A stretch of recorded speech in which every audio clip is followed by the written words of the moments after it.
Welcome to East West Seed Foundation's Home Gardening Webinar Series. In this webinar series, we will teach you how you can grow your own healthy, nutritious food at home.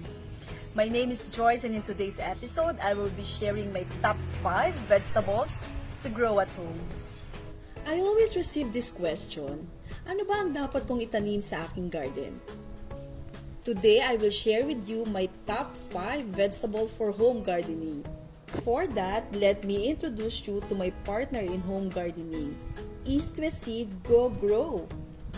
What I love about Go Grow is that it comes with high-quality seeds and complete planting guide.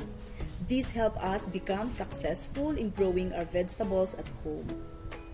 So, here are my top 5 vegetables for home gardening. First on my list is Pavito Pechay. If you are new to home gardening, Pavito Pechay is a good choice because it's easy to grow. Also, it can grow in small container like recycled plastic bottles.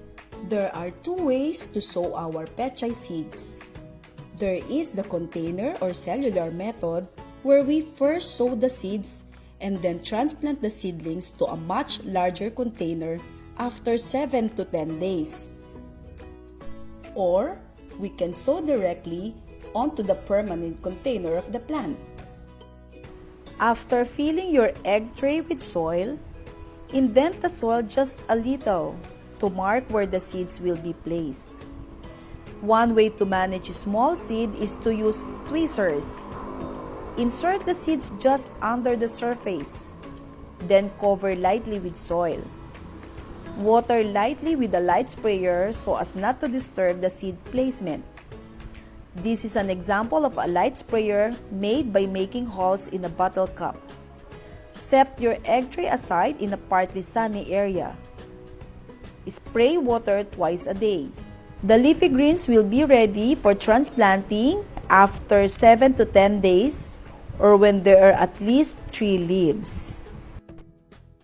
We can also sow our pechay directly into a permanent container.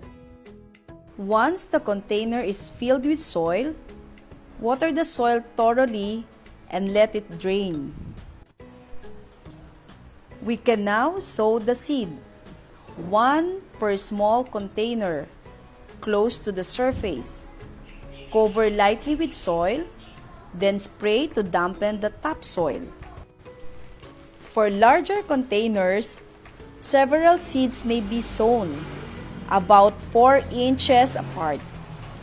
This container will hold 3 plants. Place the seed at about 1/4 inch depth and lightly cover with soil and pat the soil in place. Spray gently with water so the seeds don't move. Maintain the soil evenly moist until seedlings emerge. In just 20 to 25 days, you can harvest your healthy, delicious Pavito Pechay. May pangnilaga ka na. Pechay, panghaba ng buhay. Did you know a full cup of cooked pechay has almost the same calcium content as a glass of fresh Carabao's milk? Next is Diamante Max tomato. Tomato is used in a wide variety of dishes. So growing our own tomato can really help us save money. Solanaceous and cucurbit crops are commonly sown in seedling containers before planting in a bed or large containers. In this way, less quantity of good sowing medium is needed. Additionally, the seedling roots grow individually and separately from their neighboring plants. At the right number of days after sowing, we are able to gently pull up the whole seedling and transplant immediately. This lessens transplant stress and ensures good continuing growth. Sow Diamante Max in a seedling tray for 18 to 25 days. Transplant and begin to harvest in 60 to 65 days from transplanting. Support your growing plant with a single pole trellis, tying the main stem loosely around the pole as it grows. You can grow this in big pot or a 5-gallon container, and it will yield a lot of roots after around 2 months after transplanting. It is also strong against heat and has resistance to diseases like tomato leaf curl virus disease and bacterial wilt. Kamatis, pampakinis ng kutis. Did you know? Research has found that processing and cooking tomatoes can increase their nutritional value, in particular, their antioxidant activity and lycopene compounds. Third is the hot pepper red hot. This is a very high-yielding hot pepper that you can also grow in big pot or a 5-gallon container. Sow red hot in a seedling tray for up to 30 days. Transplant and begin to harvest in 60 to 65 days from transplanting.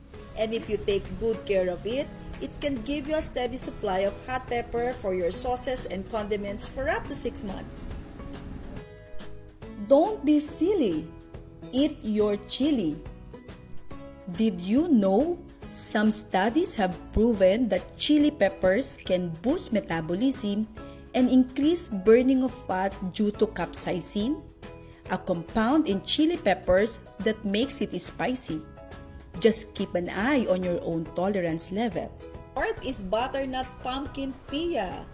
You can grow this in big pots or 5-gallon containers.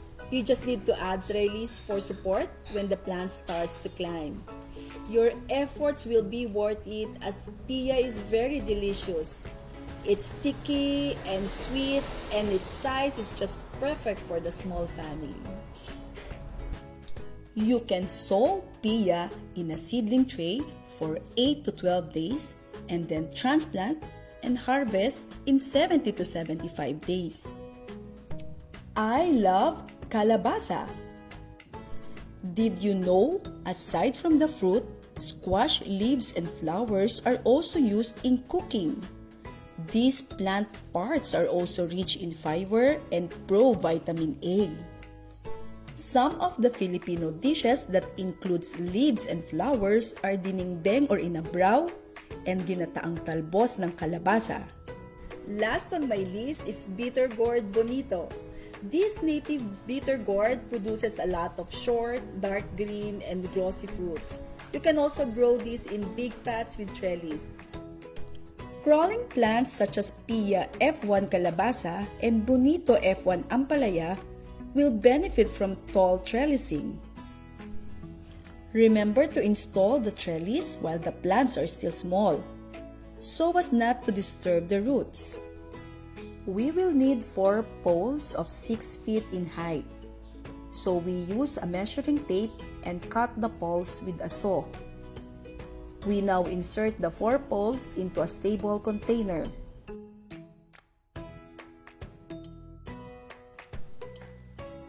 We then tie GI wire around the 4 poles in 3 layers, about 1 foot apart for added support.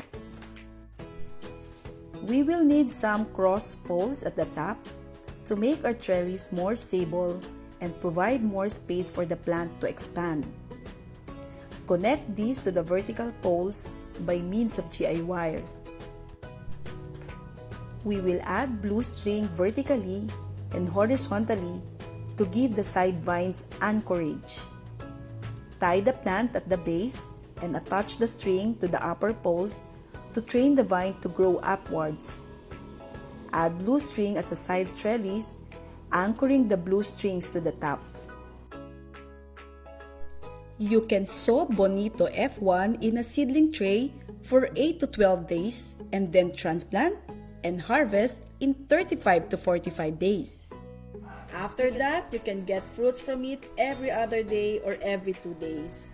Bitter gourd is very good for our health. Bitter gourd for better health. Did you know bitter gourd has long been regarded as a medicinal plant, used as a supplement and as tea? It can also be consumed fresh, dried, canned, or pickled. So that's my top 5 vegetables for home gardening. I hope you enjoyed and learned something new from this video. And if you are interested to get seeds of these vegetables, it's very easy. Just head on to East West Seeds official Lazada store, pick your order, and it will be delivered to your doorstep. Thanks everyone, and let's go grow now. Bye!